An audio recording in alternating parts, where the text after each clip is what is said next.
Hello everyone, this is Meenakshi Bhoria before you.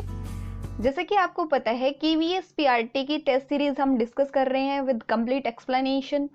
तो एक एक करके आज भी वही काम करेंगे। हम सेट बी के पार्ट 1 तक डिस्कस कर चुके हैं। सेट बी के पार्ट 2 को आज हम डिस्कस करेंगे। तो जल्दी करते हैं शुरुआत। क्वेश्चन नंबर जो 1 है हमारा, वो है if you saw full moon on a particular day, after how many days will you be able to see the full moon again. कि एक किसी पर्टिकुलर डे पे आपने फुल मून को देखा तो कितने दिन के बाद ये पॉसिबिलिटी बनती है कि आप दोबारा से फुल मून को देख पाए। Approximately 27 days, approximately 28 days, approximately 29 days और अप्रोक्सीमेटली 30 डेज। चलिए एक्सप्लेनेशन की तरफ बढ़ते हैं। The full moon is the lunar phase when the moon appears fully illuminated from Earth's perspective. This occurs when Earth is located between the sun and the moon. More exactly, when the elliptic longitude of sun and moon differ by 180 degree. देखिए, जो lunar word किसके लिए use होता है? Moon के लिए use होता है, और इसी के फेज की बात कर रहे हैं। और ये जो मंथ कंप्लीट होता है किस वजह से होता है? जैसे कि ये हमारी अर्थ है, इसके चारों तरफ जो है मून अपना रोटेशन करता है, उसकी वजह से एक कंप्लीट जो मून है मंथ है उसकी फॉर्मेशन होती है मून की रोटेशन की वजह से। और इसी वजह से जो हिंदी कैलेंडर होते हैं उन्हें ल्यूनर कैलेंडर बोला जाता है, क्योंकि मून की रोटेशन के बेसिस पे वो बनाए गए हैं। जबकि जो हमारे ये जो कैलेंडर यूज करते हैं जिसमें जनवरी फरवरी होते हैं, ये किसकी अर्थ की रोटेशन की वजह से बनाए गए हैं। एक कंप्लीट रोटेशन 365 डेज में कंप्लीट करता है, 365.5 में। तो उसके अकॉर्डिंग हमारा कंप्लीट ईयर होता है। जबकि मून अपनी अर्थ के अराउंड जो रोटेशन कंप्लीट करता है वो 28 डेज में कंप्लीट कर लेता है। ठीक है, उसके बेसिस पे ल्यूनर कैलेंडर बनाए गए हैं। लेकिन इसका आंसर 28 होने वाला बिल्कुल भी नहीं है। उस चीज का रीजन जानेंगे हम कैसे। तो आपका क्वेश्चन ये था कि हमने कंप्लीट मून देखा किसी एक डेज पे, तो दोबारा कब देखेंगे? तो इसके लिए बताया गया है, ये इस चीज पे डिपेंड करता है कि हम अर्थ पे कहाँ खड़े होके देख रहे हैं। अर्थ पे खड़े होके देख रहे हैं तो हमें कैसा दिखेगा। अगर वहीं हम कहीं और दूसरे प्लेनेट से देखें तो हो सकता है हमें मून की शेप कुछ और ही नजर आए। और मून का एक कॉन्सेप्ट क्या है, उनकी खुद की सन की तरह कोई लाइट नहीं होती। ये जो भी लाइट है आपकी इधर से आती है, सन से आती है, उसी को रिफ्लेक्ट करता है, इल्यूमिनेट करता है। ठीक है, उसकी वजह से हमें कंप्लीट मून या हाफ मून दिखता है। यहाँ पे देखें, जैसे ये सन है, सन क्या करेगा, यहाँ पे लाइट आ रही है, और लाइट का क्या फंडा होता है, जिस भी एंगल से वो आती है उसी एंगल से रिफ्लेक्ट बैक होके जा रही है। ठीक है, तो यहाँ पे पोजीशन पे डिपेंड कर रहा है। जहां पे पोजीशन देखो, मान लो इतने यहाँ पे पोजीशन है, यहाँ पे पोजीशन है, तो ये हाफ दिखाई दे रहा है। लेकिन डिफरेंस क्या है, ये वाला हाफ दिखाई दे रहा है या फिर ये वाला हाफ दिखाई दे रहा है? इधर भी देखिए, ये वाला हाफ दिखाई दे रहा है या ये वाला? इधर भी ऐसा ही है। ठीक है, तो ये रिफ्लेक्शन जो होता है लाइट का, उसकी वजह से हमें दिखाई देता है। और रिफ्लेक्शन इस चीज पे भी बेस करता है कि हमारा जो ऑब्जर्वर है वो कहाँ खड़ा है। अगर हम अर्थ की बात करें, देखिए 2 बार 180 डिग्री का एंगल बनाता है मून, सन के और इसके रिस्पेक्ट में, अर्थ के रिस्पेक्ट में। लेकिन एक बार जब अर्थ है मिडल में होती है और एक बार अर्थ है एंटीरियर एंड पे होती है। जब मून किसके, अर्थ के और जो आपका सन है उसके बीच में होती है, 180 डिग्री का ही एंगल बन रहा होता है इन तीनों के बीच में, तो क्या होता है, न्यू मून की फॉर्मेशन होती है। क्योंकि देखो, अगर यहां से लाइट आई और लाइट इन्हें रिफ्लेक्ट इधर ही कर दी, और जो बंदा यहाँ पे था उस तक तो रिफ्लेक्शन के बाद कोई लाइट विजिबल ही नहीं हो पाई, है ना, तो उसे मून दिखाई नहीं देगा। ये कॉन्सेप्ट अगर आपको बहुत अच्छे से क्लियर करना है तो मैंने आपको रिफ्लेक्शन ऑफ लाइट का एक चैप्टर पढ़ाया है, जो कि आई थिंक 9th या 10th क्लास का है। तो मैंने आपको वहां पे बताया भी है कि कोई चीज हमें तब विजिबल होती है जब सोर्स ऑफ लाइट से ऑब्जेक्ट पे जाती है और ऑब्जेक्ट से टकरा के जब हमारी आईज तक आती है, तब हमें कोई चीज विजिबल हो पाती है, अदरवाइज वो विजिबल नहीं हो पाती। और यहाँ पे क्या हो रहा है, सन से लाइट आई और रिफ्लेक्ट बैक इधर ही हो गई, ऑब्जर्वर कहाँ है हमारा, यहाँ पे है, तो उसे मून की कोई लाइट का रिफ्लेक्शन आया ही नहीं, उसे इल्यूमिनेट होता दिखाई नहीं देगा मून जो है।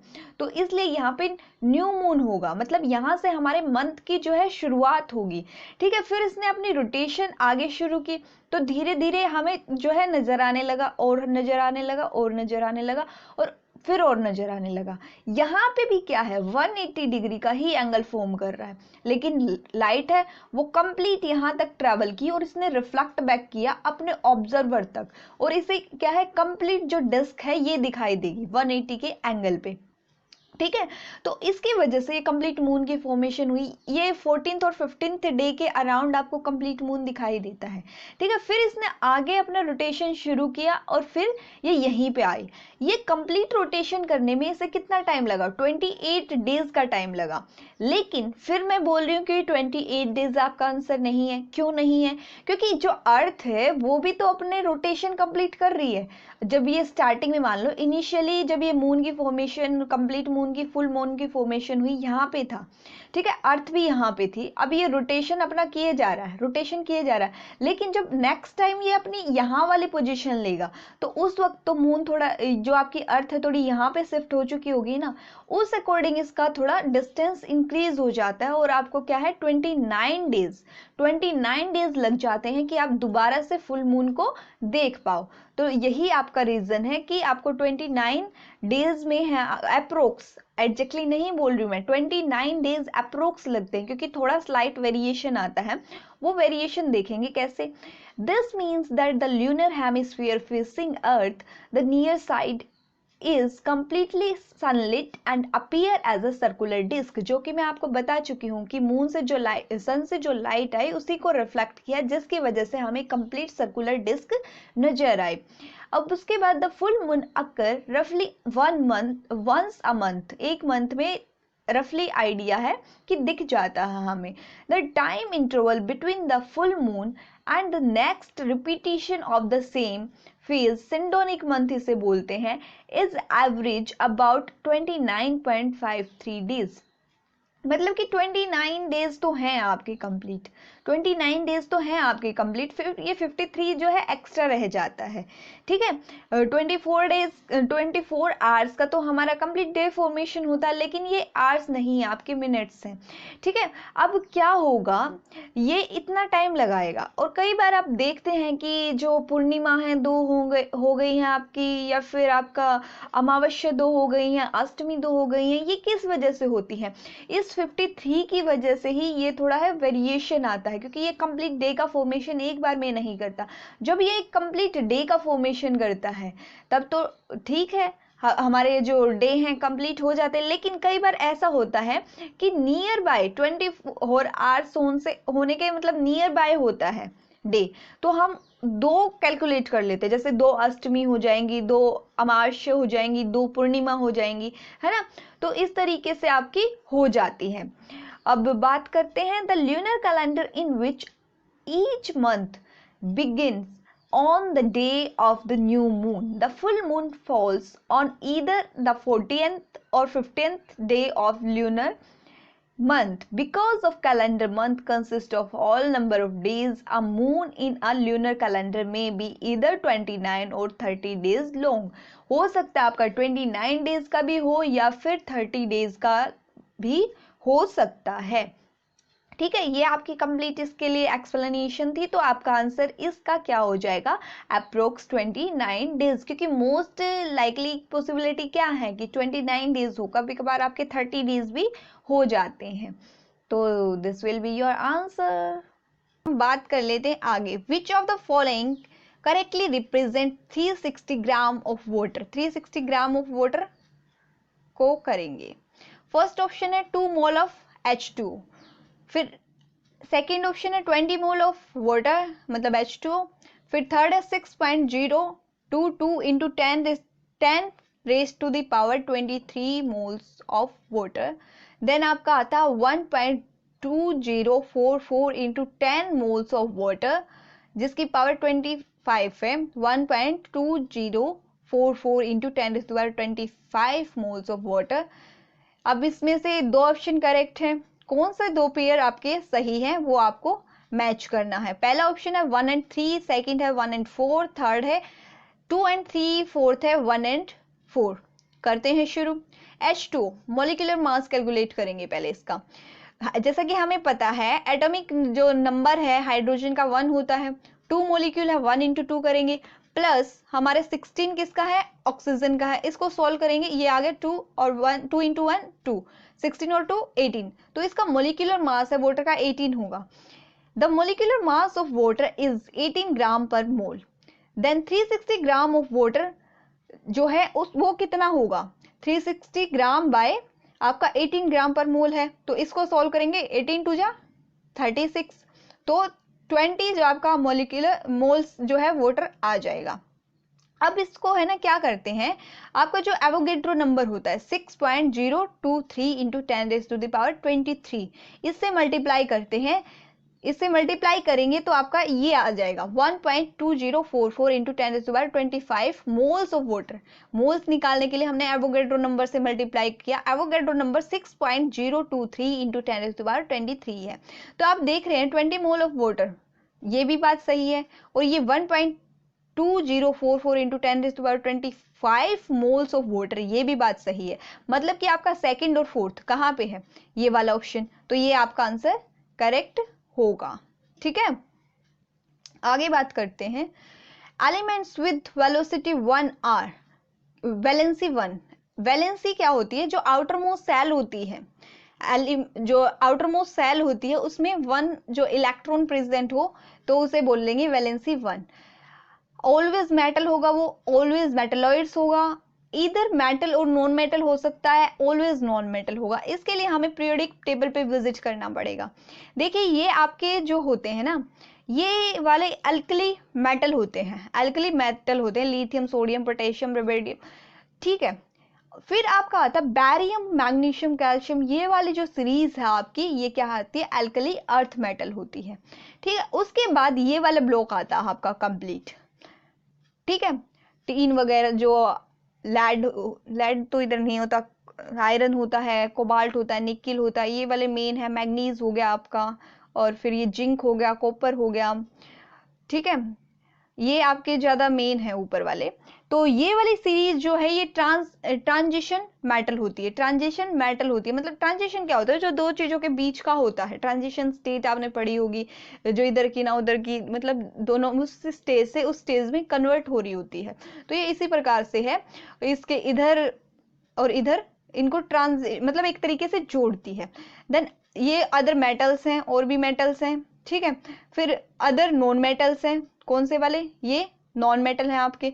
ये नॉन मेटल इधर ये वाला कलर आपको यहाँ पे भी नहीं नजर आ रहा है, आ रहा है ना, जबकि हमने यहाँ पे क्या पढ़ा था, अल्कली मेटल थे, क्या थे, मेटल थे, जबकि नॉन मेटल भी हम यहाँ पे देख रहे हैं। और यही हमारा क्वेश्चन था। इस क्वेश्चन में क्या पूछा गया था, जो वैलेंसी 1, देखिए इधर वैलेंसी सबकी 1 मिलेगी, इधर 2 मिलेगी, इधर क्या है 3 मिलेगी, और 1 वैलेंसी वाले हमेशा मेटल होते हैं, ऐसा है नहीं है, क्योंकि यहाँ पे आप एक नॉन मेटल भी देख रहे हैं, तो वो तो या तो मेटल हो सकते हैं या फिर नॉन मेटल हो सकते हैं। तो नेक्स्ट जब हम आगे चलते हैं तो ये वाला देखते हैं, तो ये क्या है, हैलोजन है। और यहाँ पे ये वाला देखते हैं तो ये अदर नॉन मेटल्स हैं, और ये आपकी नोबल गैसेस है। नोबल गैसेस बहुत कम है, इसको आप याद कर सकते हैं, आपसे पूछी जा सकती है, हीलियम, नियोन, आर्गन, ये। ठीक है, और फिर ये नीचे आप देख रहे हैं, ये लैंथेनोइड और एक्टिनोइड की सीरीज होती है। ये वाली जो सीरीज है कंप्लीट, ये लैंथेनोइड की सीरीज है, और ये एक्टिनोइड की सीरीज है। बल्कि हमारा क्वेश्चन बस इस पे डिपेंड करता था, हमारे क्वेश्चन में यही पूछा गया था। ठीक है, आपका आंसर जो है सॉल्व हो गया होगा, इधर मेटल और जो है आपके नॉन मेटल हो सकते हैं। देन आपकी बात करें, which out of the following is not a function of vacuole. Vacuole का कौन सा फंक्शन नहीं है, storage, providing turgidity and rigidity to the cell, waste excretion, locomotion, कौन सा नहीं है। देखते हैं, ये वैक्यूल है, ये एनिमल का वैक्यूल है, पता चल रहा होगा देख के, मैं करा चुकी हूं आपको। देन ये आपका प्लांट का है, साइज में बड़ा होता है, और ये साइज में छोटा होता है, और नंबर में ज्यादा हो सकते हैं। Vacuole are membrane bound sac within the cytoplasm of the cell that function in several different way कि membrane bound sac होता है जो कि साइटोप्लाज्म में प्रेजेंट होता है। इसका फंक्शन क्या होता है, बहुत सारे होते हैं। In mature plant vacuole tends to be very large and extremely important in providing structural support, turgidity, as well as serving functions such as storage, waste disposal, protection and growth। क्या करता है, ये सपोर्ट प्रोवाइड करता है, structural support, कि उसको एक structure मिल जाता है। अगर ये ना हो तो देखो ये वाला ना हो, मतलब ये समझ सकते हो यहाँ पे कुछ, मान लो ये बैलून लाइक है, अगर इसको रिमूव कर दिया जाए तो ये सेल अंदर की तरफ धंस जाएगी। ठीक है, तो ये क्या है, जो स्ट्रक्चरल सपोर्ट प्रोवाइड करता है। टर्जिडिटी, जैसे धक्का लग गया इसको, उसको अंदर के जो ऑर्गन है, डेलिकेट ऑर्गन है, उनको प्रोटेक्ट करने का काम भी इसी का होता है। तो ये प्रोटेक्शन का भी काम करता है और टर्जिडिटी भी प्रोवाइड करता है। तो ये स्टोर भी करता है, यहाँ पे जो मटेरियल है, वेस्ट के डिस्पोजल में भी यही हेल्प करता है। प्रोटेक्शन मैंने आपको बता दिया, और ग्रोथ में भी ये हेल्प करता है। तो इसके अकॉर्डिंग आप जान सकते हैं, वेस्ट हमने पढ़ा, प्रोटेक्शन, टर्जिडिटी, रिजिडिटी सब पढ़ा और स्टोरेज भी पढ़ा। देन हमने लोकोमोशन के बारे में कुछ पढ़ा नहीं पढ़ा, तो यही हमारा आंसर होगा। चलो हम नेक्स्ट मूव करते हैं। हमारा क्वेश्चन है कि suppose a boy is enjoying a ride on a merry-go-round which is moving with the constant speed of 10 meters per second. It implies that the boy is, first option, at rest, moving with no acceleration, in accelerated motion, moving with uniform velocity। Merry go merry क्या होता है, इस तरीके का कोई भी जो, या तो आपका झूला बोल सकते हैं हम इसे, होता है, बहुत सारे पार्क्स में भी मिलेगा और आप बाहर कहीं विजिट करके आते हैं वहां भी मिलेगा। तो ये इस तरीके से रोटेट कर रहा होता है। तो रोटेट कर रहा होता है, इसमें क्या होता है, एक स्पीड कब होती है, जब वो किसी भी डायरेक्शन में चल रही हो तो वो स्पीड होती है। लेकिन जब हम किसी एक स्पेसिफिक डायरेक्शन की बात करें तो वो उसकी वेलोसिटी कहलाती है।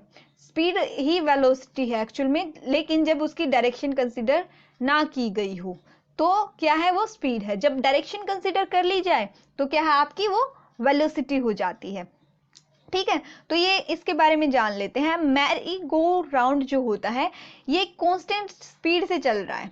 ठीक है, but velocity is not constant because its direction goes on changing, that is there is acceleration in motion. So we can say that the boy is accelerated motion. Boy है क्या, एक्सेलरेटेड मोशन में, क्योंकि इसकी velocity change हो रही है।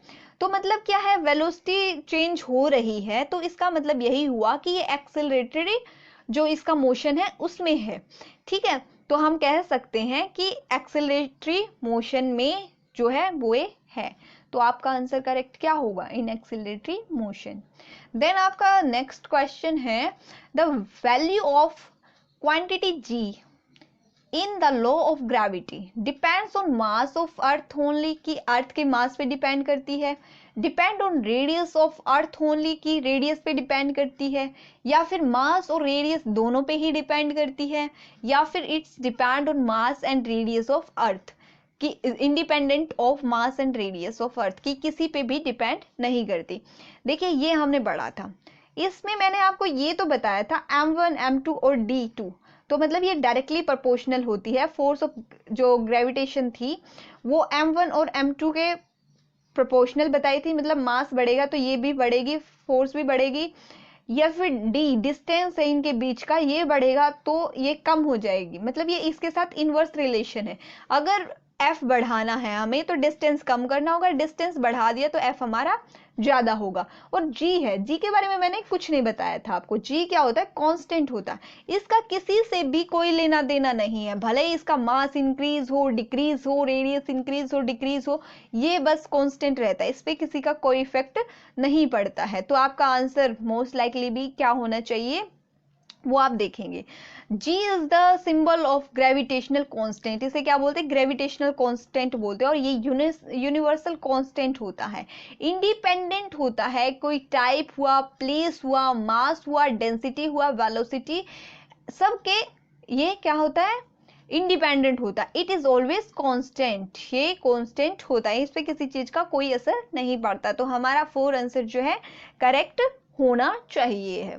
Next पे move करते हैं, हमारा क्वेश्चन क्या है, sound travels in air if particle of medium travels from one place to another, कि जो पार्टिकल के मीडियम के जो पार्टिकल हैं वो ट्रैवल करते हैं एक प्लेस से दूसरे प्लेस पे जब साउंड ट्रैवल करती है, या फिर there is no moisture in atmosphere, कि जब एनवायरनमेंट में कोई मॉइस्चर ना हो। देखिए आप एक बात बताइए, कभी ऐसा हो सकता है कि मॉइस्चर ना हो, या फिर ऐसा हो कि जब आप बारिश हो रही है या फिर मॉइस्चर है तभी आपको सुनाई दे।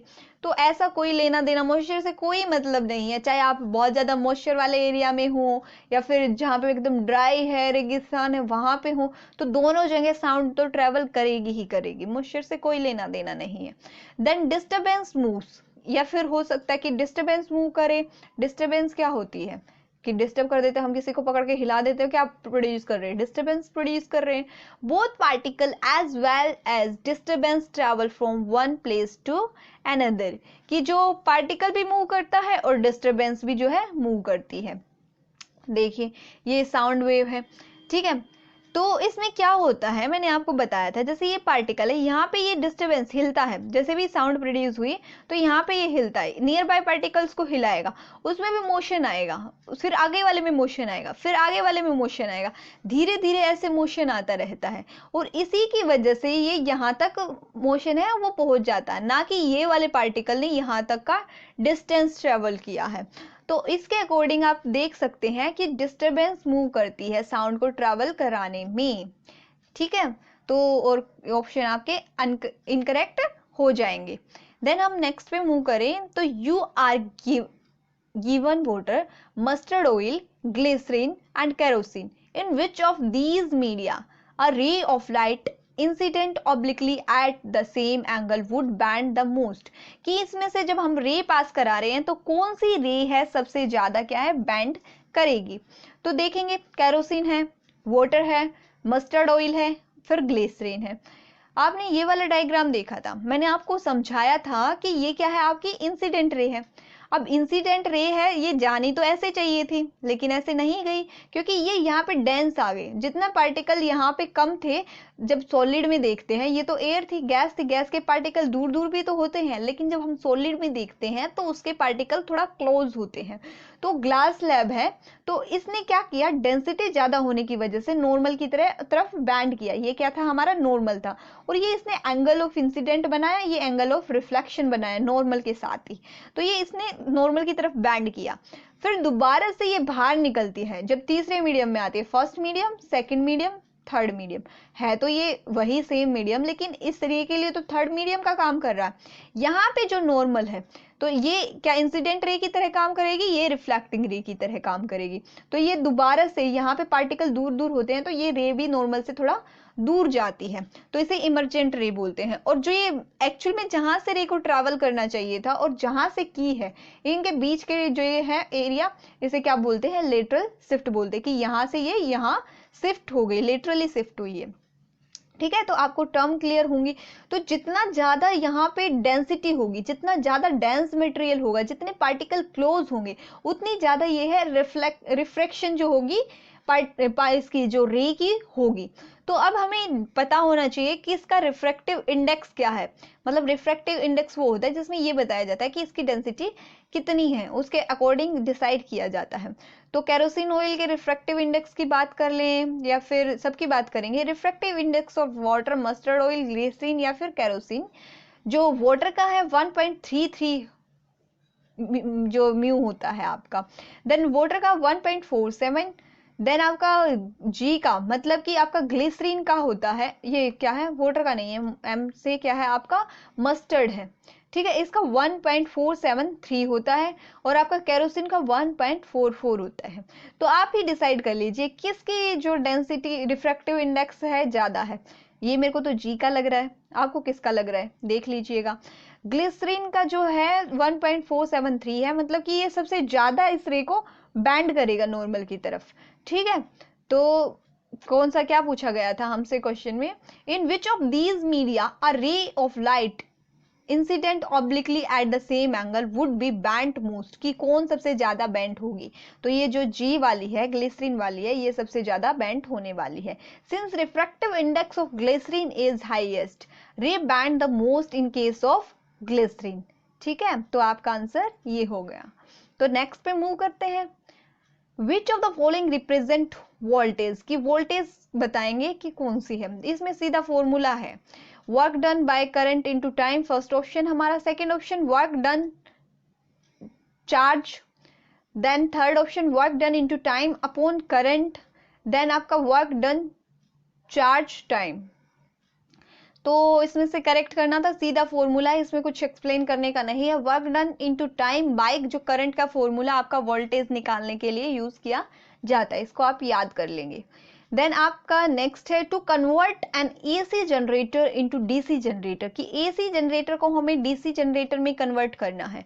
इसके लिए क्या यूज होता है, the split ring type commutator must be use, split ring use करेंगे, या फिर slip ring and brush must be use, ये यूज किया जाएगा, या फिर storage magnetic field has to be use, जो स्ट्रॉन्ग मैग्नेटिक फील्ड है वो यूज की जाएगी, या फिर rectangular wire loop has to be use, कि रेक्टेंगल की जो वायर लूप है वो यूज की जाएगी। देखिए ये एक डायग्राम है, आपकी एनसीईआरटी से ही लिया गया है। एसी इलेक्ट्रिक जनरेटर है ये आपका डीसी इलेक्ट्रिक जनरेटर है। नॉर्थ पोल है, साउथ पोल है, इधर भी नॉर्थ पोल है मैग्नेट का, साउथ पोल है आपका मैग्नेट का। ये इसे वोल्टेज से कनेक्ट कर दिया गया है, इधर भी वोल्टेज से कनेक्ट कर दिया गया है, यहाँ पे लेबलिंग कर दी गई है, और करंट इस डायरेक्शन में फ्लो हो रहा है, आपको दिख रहा है, इधर भी इसी डायरेक्शन में फ्लो हो रहा है। डिफरेंस कहाँ आ रहा है, डिफरेंस आ रहा है जो ये रिंग लगाए गए हैं, ये स्लिप रिंग कंप्लीट रिंग है, ठीक है, ये दो कंप्लीट रिंग लगाए गए हैं, यहाँ पे ये ब्रश से कनेक्ट कर दिए गए हैं, जैसे कि हमने ये सर्किट को जोड़ा है।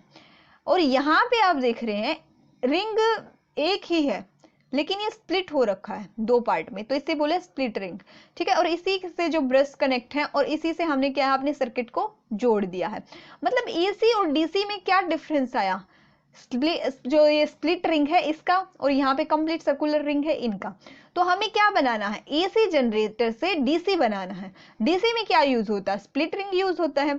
तो सीधी सी बात है, split ring type commutator must be use, क्योंकि ब्रश का कोई खास लेना देना नहीं है। स्लिप रिंग तो अपना क्या है, एसी में यूज होता है, मैग्नेटिक फील्ड तो दोनों में ही यूज हो रही है, इससे कोई इफेक्ट नहीं पड़ने वाला। रेक्टेंगुलर वायर लूप, जो ये रेक्टेंगुलर वायर की जो लूप है इसके बारे में, ये भी दोनों में यूज हो रही है, इसमें भी कोई बस ये कनेक्शन का डिफरेंस आ रहा है। यहाँ पे दो रिंग है तो दोनों अलग अलग से कनेक्ट हुई हैं, अलग अलग से तो यहाँ पे भी कनेक्ट हुई हैं, लेकिन ये स्प्लिट था तो ये ऐसे कनेक्ट हुआ है, ठीक है। तो आपका आंसर क्या होगा वो देख लीजिए एक बार, इसको एक्सप्लेन किया गया है, वैसे मैंने आपको बता दिया है। A split ring commutator make the current change direction every alternative half rotation. जो स्प्लिट रिंग कैमुलेटर होता है कि हाफ रोटेशन के बाद अपनी जो डायरेक्शन है चेंज कर लेता है, ठीक है। और split ring commutator merge mainly a connection between the moving rotator and the stationary rotator. जो स्प्लिट रिंग है ये क्या कर रहा है, मूविंग रोटेटर हुआ उसके और स्टेशनरी रोटेटर हुआ, उसके बीच में जो ये अपनी डायरेक्शन को जो कनेक्शन को है मेंटेन रखता है। As the direction of current itself change every half rotation, क्योंकि इसमें जो डायरेक्शन है करंट की अपने आप हाफ रोटेशन के बाद चेंज हो जाती है। जबकि स्प्लिट रिंग की बात करें, ये तो स्लिप रिंग था, स्लिप रिंग में अपने आप चेंज हो जाती है, क्योंकि उसमें पूरे पूरे रिंग लगे हुए थे, तो दूसरे में जाता है तो वो अपने आप चेंज हो जाती है। जबकि split ring commutator reverse the direction of current every alternative half rotation, ये अल्टरनेटिव हाफ रोटेशन के बाद कन्वर्ट करता है। It essentially convert current directly in every half circle to positive, हर एक हाफ सर्कल के बाद ये पॉजिटिव में कन्वर्ट हो जाता है, ठीक है। हैंस जो एसी से डीसी कन्वर्ट करने के लिए कौन यूज होगा, स्प्लिट रिंग आपका यूज होगा। तो आपका फर्स्ट जो है करेक्ट आंसर होगा। आपका फिर भी इससे रिलेटेड कोई डाउट है कमेंट कीजिएगा, यू आर मोस्ट वेलकम।